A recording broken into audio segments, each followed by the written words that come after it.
Lagos, modern city of about 20 million, heartbeat of Nigerian commerce. In all that's new and shiny here, many Afro-Brazilians see their culture eroding. Many have moved away. Fewer eat the traditional foods. The most visible sign is in the fading architecture. We're entering the core Brazilian area. This area, I would say, represents where the original returnees were. Sadly, most of the houses have gone and they've been replaced by not so good buildings.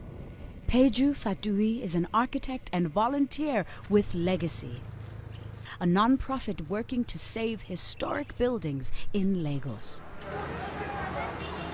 Among them, iconic Afro-Brazilian structures, some going back to the 19th century. You see the old and then you see the new structure coming up, and that's how it goes. That's how they just vanish and disappear. Because they were all on this side, everywhere. They lined the streets. The weathered bricks, fragile nails, decaying facades all speak to the passage of time, and all have a story to tell. A picture freezes a moment in time. A building can freeze a time. In that way, the building embodies culture. It tells the stories of the people that lived in it. It tells the story of the people that built it. Lumpkin House, which is today a bank.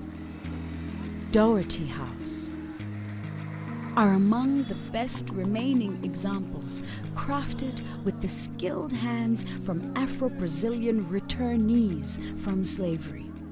Perhaps no home was grander than Madame Angelica's Waterhouse, so named because it boasted a well and the family sold water to the public. This space contained Grandpa's bedroom and sitting room. The bedroom was from that wall to this second door. She is speaking of her grandfather, Candido da Rocha. When the Nigerian Brazilians returned into the country, they were the greatest artisans. They were of very, very good character, honest and dependable. They were sort of the elites of the local society that time, and they were interested in moving Lagos forward as they were, which is also testament to the fact that a lot of their generations still exist in Lagos, and a lot of them are still quite influential people. Such is the story of Lanry Tauri Coca, proud Afro-Brazilian descendant, prominent Nigerian architect who grew up in the Campos district in the 50s. He's retracing his old steps, remembering his heritage. Shows where I come from, shows my history. I studied architecture in the United Kingdom.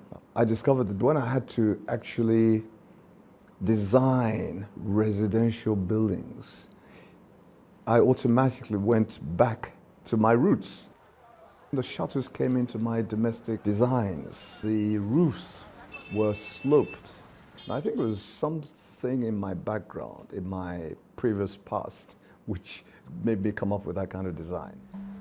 Tauri Coker says he designed 10 modern buildings around Lagos, but honors his heritage in some of the details.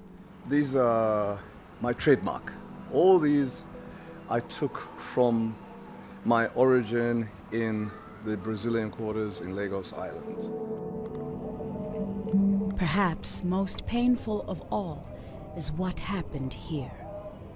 Tinubu Square maybe was like Trafalgar Square.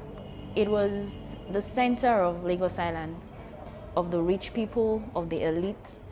And there was a building there that struggled to survive all through the years. That was Ilojo Bar. Ilojo Bar, from the name, was a bar. It was a social place. The fact that something was built over 100 years ago doesn't mean it is irrelevant or useless. It can still be made use of. But sadly, the hand of time took its toll, and despite being recognized as a national monument, in 2016, Iloja Bar was demolished. I think it's painful. It's very sad. I think it's a national loss. because even the Brazilian embassy recognized the building and they testified to the fact that it was truly the Afro-Brazilian influence. It is just the epitome of what is happening in our society, how the old buildings are being destroyed, taken away. If there is one home to defy the odds for another century, it may be Waterhouse on Kakawa Street, as resilient as its community. I know by God's grace, nothing like that will happen here.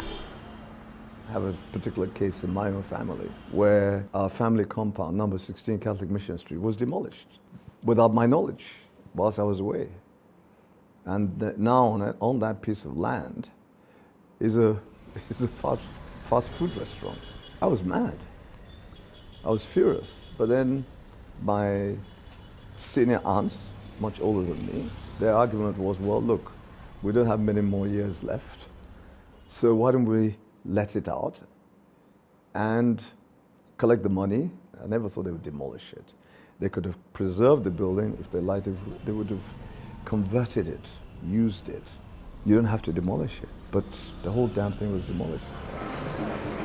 This sense of loss is why Afro-Brazilians and their advocates are fighting to preserve what's left. But with loss, so comes hope and renewal. El Carnaval.